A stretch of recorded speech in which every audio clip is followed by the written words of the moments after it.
Hello everybody and welcome to this time lapse. Today we've got this literary series that I'm doing. This is Anne of Green Gables, and I generated the image using a AI program called Midjourney. Sorry, I can't talk today. And I was very happy with this. So I am not painting very large. The reason for that is I have a frame and I wanted this piece to fit in that frame. So the piece is about 32 centimeters by 34 centimeters, so not very large at all. And there's quite a lot in the scene. If you wanted to paint bigger, and if I had gone bigger, I could probably get more details in, especially when it came to her face. But I'll talk about that when I start on her. So as always, I'm starting with the background. I'm working on the pastel matte paper here. This is the light grey color. There's no particular reason for me using this other than it was the next color in the pad that I own. So mixtures of greens. We've got blue base greens, we've got yellow base greens, and I got some burgundy oranges in there, which you can see in the reference photograph. And really important, so the background trees, I decided to do a sky because for whatever reason it wasn't working. So if you can just about see in the reference photograph, you've got a very set of back end trees, and then you've got another row which are sitting in front of those very back trees. Those very back trees is what I'm talking about that I converted to sky. It doesn't matter what blue greens I was putting on there, it just wasn't registering as trees. It just didn't work. So I decided to, like I said, actually just add in sky. So the trees in the background, they've got to be soft and out of focus, which is so easily achieved with pastel. It's a medium that leans itself towards creating a soft focus look very, very quickly. Basically, it just takes a few layers of pastel and the rubbing in with your fingers, and then you'll achieve that. So also notice how I am working horizontally. That's going to create the distance. If I laid in the pastel vertically, it's not going to look right. It's going to look like everything's coming forward. Whereas when you look at across a landscape, if you're working with horizontal lines, of course, unless there's a big tree or horizontal bushes, but when it comes to the grasses, it just looks a lot more realistic to lay down the pastel in a horizontal position. So making a start on the church in the background using mostly my pastel pencils. Where I wanted to lay down stronger color, I would use my pastel sticks. But you can see I'm painting, this is really quite small. It's probably about three centimeters squared, so not a large space at all.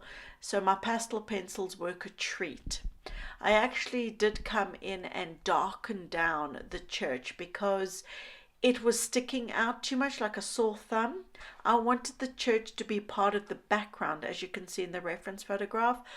But light colors tend to jump forward where darker colors recede into the background. So I had to darken down the church.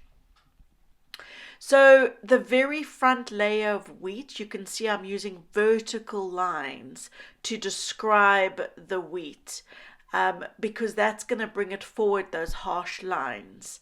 So that's quite important as well. To start to get the texture in the foreground of the wheat. Using a mixture of browns, we've got yellow browns, red browns, orangey browns, and you can see I'll lay in pastel and then I'll rub it, soften it out with my paper, with my hand, lay in some more pastel and soften it out.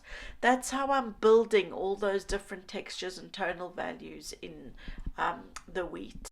So moving on to the right side of the painting, doing the same thing that I did for the left side, layering in a number of different types of browns, also remembering different tonal values of browns. I'm using it, the pastel pencil I used there wasn't really making too much of a difference, but the darker one for the tops of the wheat, that was. So to get the smaller marks, you'll see here I'm also using a very pale ivory to bring in some of the very light values of the wheat. So pastel pencils are really useful, and I use them, I think, in every single painting I do, I want to say, or at least 95% of the time.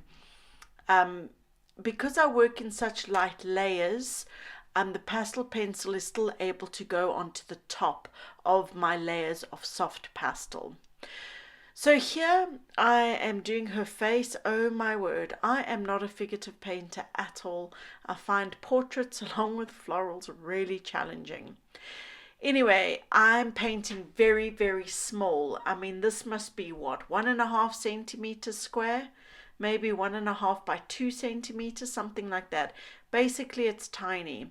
So I am making good use of my pastel pencils to try and get a little bit of detail, as in her eye and a little bit of her nose and mouth, as well as some shadowing on her neck. I didn't work too much on her face. When I'd got it to a place that I was happy with, wasn't amazing, wasn't terrible, I left it. I knew if I was, or I was worried that if I continued to fiddle with her face, that I would make a big fat mistake and not be able to correct it. So I just stopped when I was sort of happy with the face. Working on the fabric. Fabric comes together quite nice and quickly. Again, just make sure you go dark enough with the folds, and then nice highlights on top of the fold, and already it starts to look like fabric. So fabric isn't as difficult as you think. I'm just put in different blues, grayish blues, petrol kind of tones of blues, and I did put in, there's a slight little check pattern on top of the fabric, and once I'd finished with the base of the dress, I just went over with my pastel pencil and I laid down some check pattern, which you can vaguely see in the video. It's not too pronounced, but it is there. Her hair, just remembering when it comes to hair, think of blocks of color rather than individual strands. Laying in your darks, your mid-tone and your lights, so not a lot of detail in her hair at all. That also came about quite quickly. Same thing with the flowers. Here you can see me with the basket, just laying in different browns, using my pastel pencil to draw out some of the pattern of the woven reeds of the basket.